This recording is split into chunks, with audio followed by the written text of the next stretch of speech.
Good morning students, कैसे हैं आप लोग। आशा है अपने अपने घरों में अच्छे होंगे, स्वस्थ होंगे। आज मैं आपको पढ़ाने जा रहा हूं कविता उत्साह, जिसे लिखा है सूर्यकांत त्रिपाठी निराला जी ने। बच्चों, आपने निराला जी को पहले भी पढ़ा होगा। निराला जी हिंदी साहित्य में एक बड़ा ही विशेष और महत्वपूर्ण स्थान रखते हैं और इन्होंने सदैव ही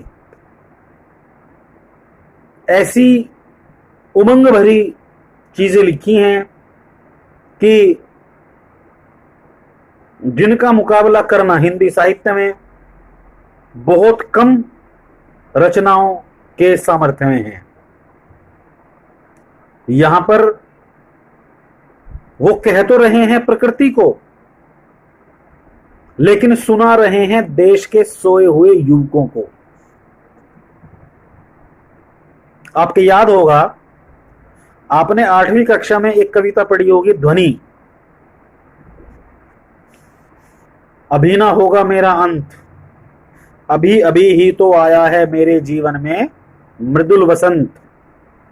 पुष्प पुष्प से तंद्रालस की लालसा खींच लूंगा मैं, नव अमृत से सींच दूंगा मैं। इस प्रकार की कविता थी। वो कविता भी इसी प्रकार के संदर्भों को रेखांकित करती हुई थी। यानी इस कविता के और उस कविता के भाव बेहद मिलते जुलते थे, मिलते जुलते हैं। फिलहाल हम ये कविता पढ़ेंगे। शुरू करते हैं। बादल गरजो घेर घेर घोर गगन धारा धार हो, ललित ललित काले घुंघराले बाल कल्पना कैसे पाले। विद्युत छवि उर्मे कवि नवजीवन वाले, वज्र छिपा नूतन कविता फिर भर दो बादल गरजो। कवि बादलों से प्रार्थना कर रहा है कि हे बादल, तुम खूब गरजो, आकाश में घिर घिर कर बरसो।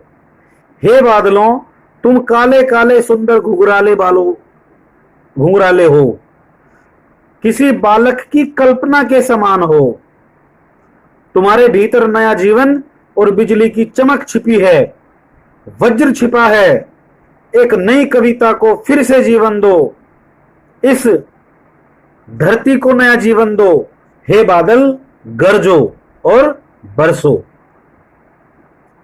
विकल विकल उन्मन थे उन्मन, विश्व के निदाग सकल जन। आए अज्ञात दिशा से अनंत के घन, तप्त धरा जल से फिर शीतल कर दो बादल गरजो।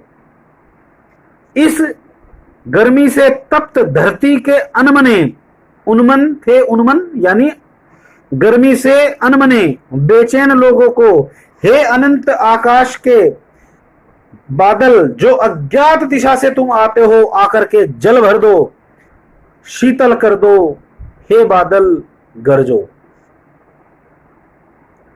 अब ध्यान से सुनना मैं क्या कह रहा हूं। कवि यहां कह तो रहा है बादलों को, लेकिन सुना रहा है उन सोए हुए लोगों को जो देश की क्रांति में अपना योगदान नहीं दे रहे हैं। जैसे कवि का काम होता है कविता सुनाकर लोगों में देश प्रेम की भावना उत्पन्न कर देना, उसी प्रकार यहां बादलों से प्रार्थना की गई है कि हे बादलों, तुम गरजो बरसो, लोगों के अंदर एक उत्साह का संचार कर दो। भाव क्या है इन पंक्तियों में? बादल के माध्यम से क्रांति का संदेश दिया गया है। बादल की गरज का मतलब यहां क्रांति की आवाज है।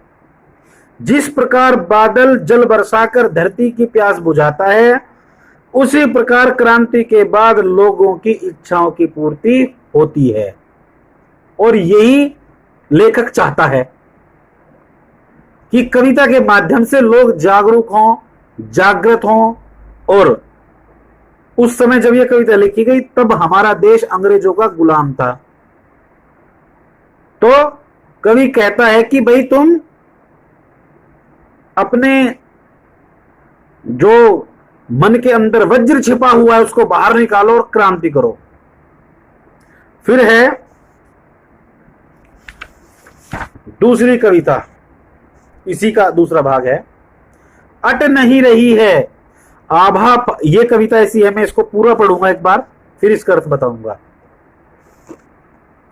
अट नहीं रही है आभा फागुन की, तन सट नहीं रही है।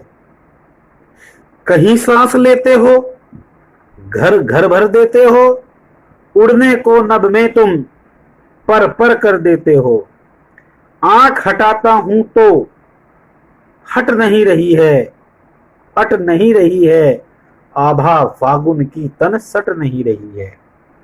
पत्तों से लदी डाल, कहीं हरी कहीं लाल, कहीं पड़ी है उर्मे मंद गंध पुष्पमाल। पाट पाट शोभाश्री, पट नहीं रही है, अट नहीं रही है फागुन की, तन सट नहीं रही है। यानी कि कवि ने इसमें फाल्गुन मास की सुंदरता का वर्णन किया है। बच्चों, फाल्गुन मास कब लगता है? फरवरी जब आधी बीत जाती है तब फाल्गुन मास लगता है। कवि कहता है कि फागुन की सुंदरता इतनी अधिक है कि वह कहीं समा नहीं रही है। कवि के अनुसार फागुन ने घर घर में अपनी सांस अर्थात सुगंध भर दी है। यह सौंदर्य कल्पना को आकाश में उड़ने को प्रेरित कर रहा है। फागुन की सुंदरता इतनी अधिक है कि उससे आंख बिल्कुल भी नहीं हट रही है।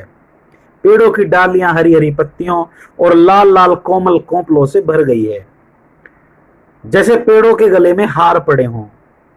उस पर इस प्रकार के फूल हैं जो बहुत सुंदर दिखाई दे रहे हैं। यह सुंदरता जगह जगह दिखाई दे रही है।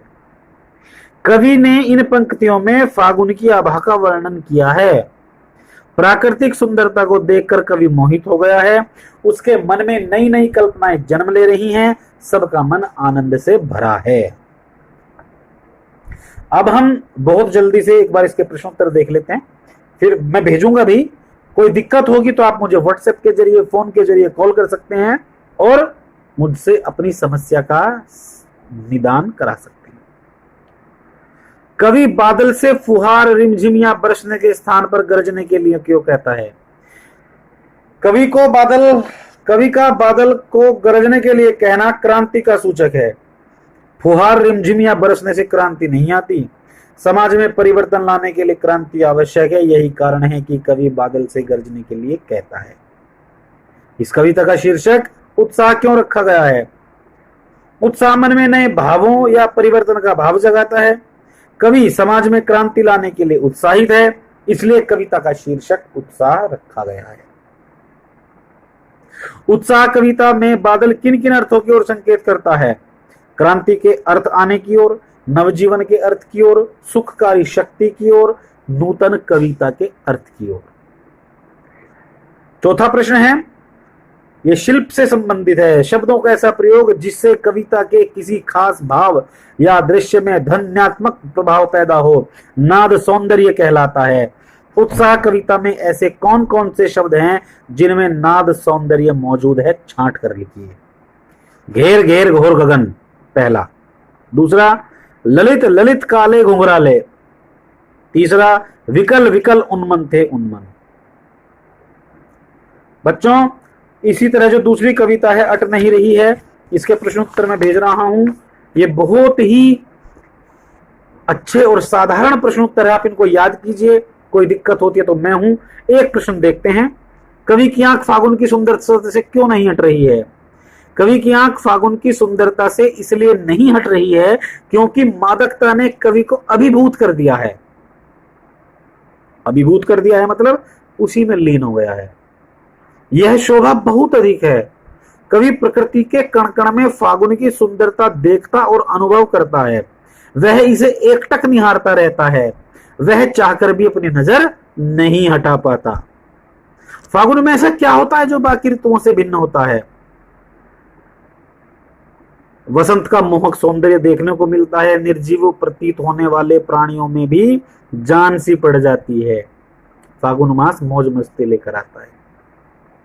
आज के लिए इतना ही, शेष बातें अगली वीडियो में। तब तक के लिए घर पे रहें, सुरक्षित रहें।